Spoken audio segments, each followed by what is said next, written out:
过年了，先给各位小伙伴拜个年。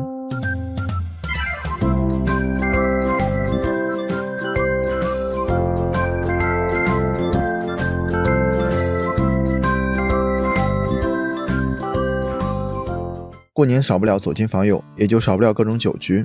对于能喝酒的、喜欢喝酒的人，1两2两说出口，3两4两不算酒，自然可以轻松应对。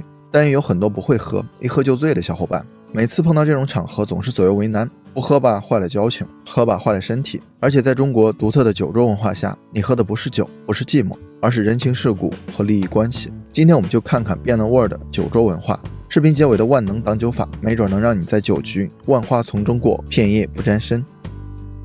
酒桌文化是怎么来的呢？在中国，酒的历史几乎与人的历史一样久远，它的出现比汉字还早，很多典籍中都有关于酒和饮酒文化的记载。酒文化深入中国人的血脉深处，《诗经》中有20多处提到酒，酒被赋予了礼仪、社交、休闲等含义，体现了特定的宗法秩序以及人伦关系。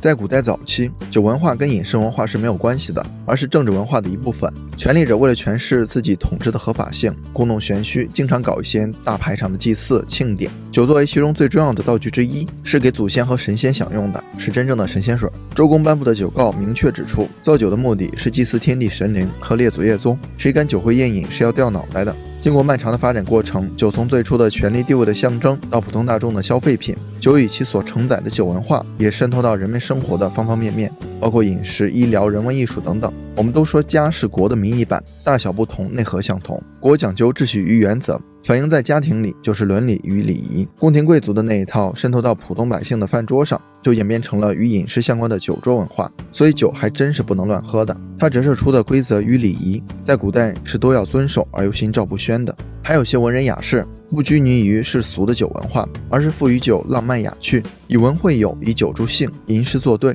很多广为流传的诗句就是这么喝出来的。人生得意须尽欢，莫使金樽空对月。你要不能吟上2句，这酒就俗了。所以酒桌文化，一是社交礼仪，二是幽情雅趣。我们现在看到的劝酒逼酒、拼酒量、开黄腔，跟酒桌文化大相径庭，甚至配不上文化2字。我觉得只不过是酒桌上的闹剧罢了。现在酒桌上常见的几种表现，我们一一道来。1. 劝酒。每场酒局总有人喜欢穷追不舍，劝别人喝酒的，仗着自己酒量好，把别人灌醉，看别人出丑。量不如人怎么办呢？会挡酒的自然可以你来我往应付几个回合，但很多小伙伴不会挡酒，总不能掀桌子吧，所以每次都很狼狈。而劝酒行为往往掺杂着复杂的利益关系，劝酒者与被劝酒者有可能是职场的上下级关系，有可能是商场的合作关系，唯独不可能是真正的朋友关系。真正的朋友不是那个逼你喝酒的人，而是替你挡酒的人。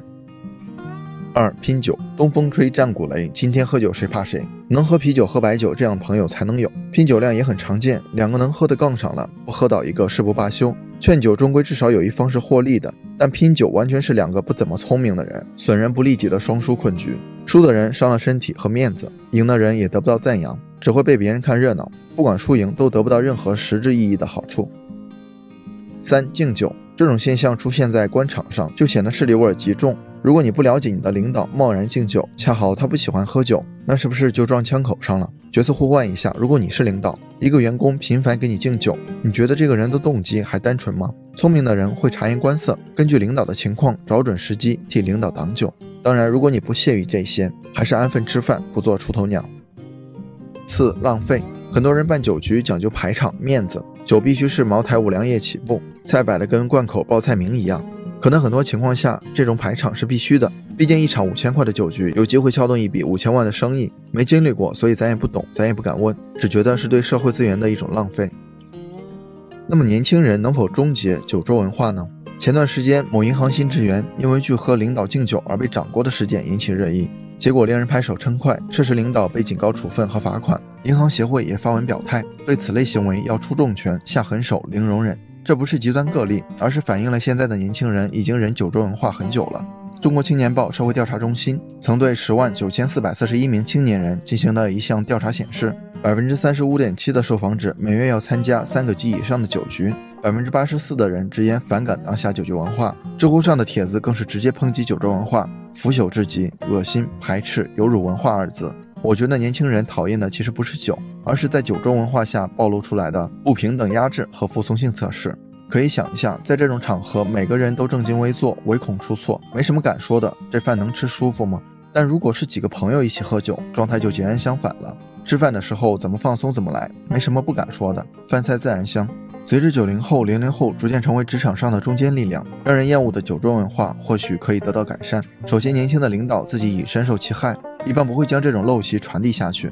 幸和一些朋友作为中层领导，与下属吃饭的时候从来不劝酒。其次，作为基层岗位的年轻人，他们个性直爽率真，不再愿意让自己成为酒桌上被迫社交的工具人。我觉得这样是最好的状态，主观客观都扼杀了酒桌文化。或许不是所有年轻人都有选择拒绝的资格，但如果真的遇到这种情况，你会勇敢说不吗？话说回来，如果在酒局上遇到劝酒行为，而自己又不想喝不能喝的时候，我们该如何应对呢？下面几个方法可以让你在不得罪人的情况下成功脱身，可不是偷奸耍滑，只是为了让小伙伴们更好地保护自己，尤其是女孩子，仅供参考，全图一乐。挡酒第一招，骗。